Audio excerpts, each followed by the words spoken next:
Exodus 3. Exodus. It means exit. Hey, this is Pastor Brett with today's daily Bible reading. We're going to look at a passage, a well-known passage in Exodus 3, where Moses has an encounter with God. But I want to set the context for just a minute, because Moses at this point in his life probably feels like a failure, right? He has tried to stand up for his people who are enslaved in Egypt, and the moment does not go right. He, in fact, kills an Egyptian soldier, but is cast out of Egypt. This opportunity he had to make a difference, to make an epic change, was an epic fail. And then 20 more years out in the desert, he kind of given up on his roots, on his people, on this opportunity. And then we pick his story up in chapter 3. We're going to have 15 verses, so stick with me here.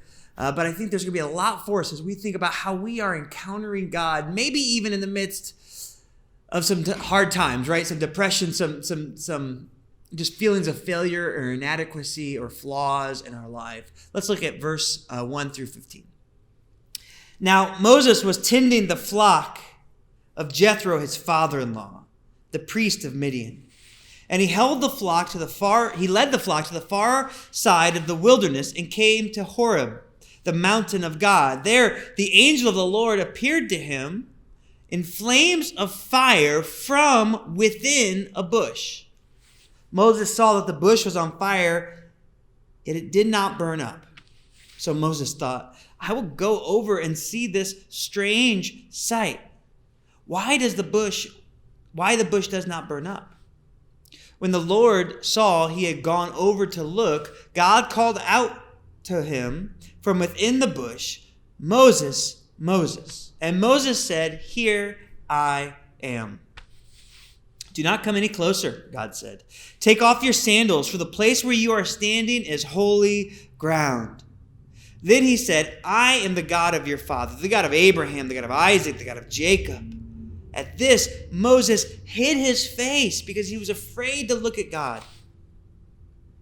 The Lord said, I have indeed seen the misery of my people in Egypt, and I have heard them crying out because of their slave drivers, and I am concerned about their suffering. So I have come down to rescue them from the hands of the Egyptians and bring them up out of that land into a good and spacious land, a land flowing with milk and honey, the home of the Canaanites, Hittites, Amorites, Perizzites, Hivites, and Jebusites. And now the cry of Israelites has reached me, and I have seen the way the Egyptians are oppressing them. So now go, I am sending you to Pharaoh to bring my people, the Israelites, out of Egypt. But Moses said to God, Who am I that I should go to Pharaoh and bring the Israelites out of Egypt? And God said, I will be with you. And this will be your sign. Be the sign to you that it is I who have sent you. When you have brought the people out of Egypt, you will worship God on this mountain. Moses said to God, Suppose I go to the Israelites and say to them, The God of your fathers has sent me to you. And they ask me, What is his name? What then shall I say to them? God said to Moses, I am who I am. This is what you are to say to the Israelites. I am has sent me. God also said to Moses, Say to the Israelites, The Lord, the God of your fathers, the God of Abraham and Isaac and Jacob, has sent me to you. This is my name forever, the name you shall call me from generation to generation. Now, there's a lot there. We could spend a whole sermon series unpacking this one encounter. But I want to start with this, maybe to me at least as I read it, this strange way that God grabs Moses' attention. Right? God can do what he wants. God could speak Moses' name and grab his attention out of anywhere. But I want you to notice when God speaks to him. It is after not only that Moses has noticed that this bush is on fire, but it's not being consumed, it's not burning up. But then Moses went further to investigate. He was curious. He was interested. And the text says it was then, at that moment, after he had gone to look, God calls to Moses from within the bush.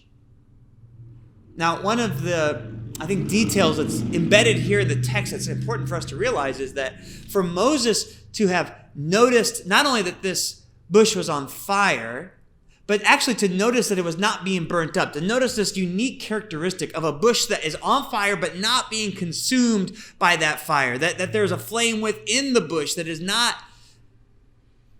destroying the entirety of the bush. Like, that meant that Moses had to find some stillness. He had to stop in his tracks, and he had to just like behold the sight that was before him.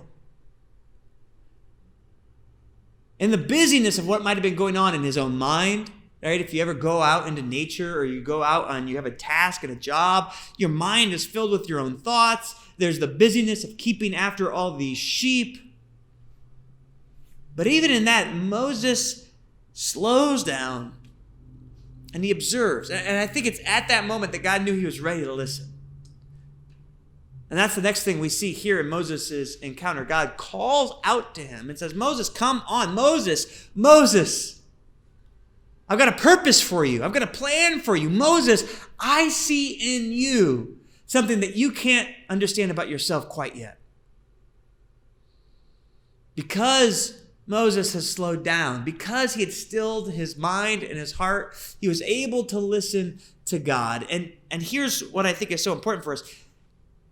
He had to believe what God said about him was truer than what he thought about himself. Right? Moses was a failure. Moses had blown his shot to make a difference. Moses was, in essence, in exile out in this desert land. There's a lot of reasons that Moses' self-talk would have been really negative at this point, right? Beating himself up, no longer usable by God, no longer having a story of distinction or being able to really make an impact. But here, God challenges him to something. God says, I'm going to be with you. I'm going to use you. I'm going to work through you. I'm going to speak through you to Pharaoh, the king of Egypt, and to your fellow Israelites who are back in Egypt. Right? Moses, I see in you someone that I'm going to use to bless the world. I think that's so important because, man, we can be in the same place. If we fail, if we mess up, even just sometimes our anxieties or our fears in this world, they speak an identity to us. That we're nothing more than our fear. We're nothing more than our last failure. That we are defined by what we lack. Our lack of ability. But when God looks at you and me, when God looks at ordinary people, everyday people, he sees these amazing things that we don't see within ourselves. He sees this potential that he wants to bring out, draw out of us, to use us on his mission in this world. So I want to invite you to that as we get ready to kick off this brand new teaching series this weekend. To understand that God sees so much more in you. And our call is to believe. Our call is to believe what he says about us more so than what we say about ourselves, what our failures or our fears speak over us. But that begins when we listen. We can only listen when we still our hearts and our minds for just a minute. So in the next 2-3 minutes, would you just literally, as you finish this video, pause, create some stillness and some silence in your life, and tune your ear to the voice of God. Thank you, guys.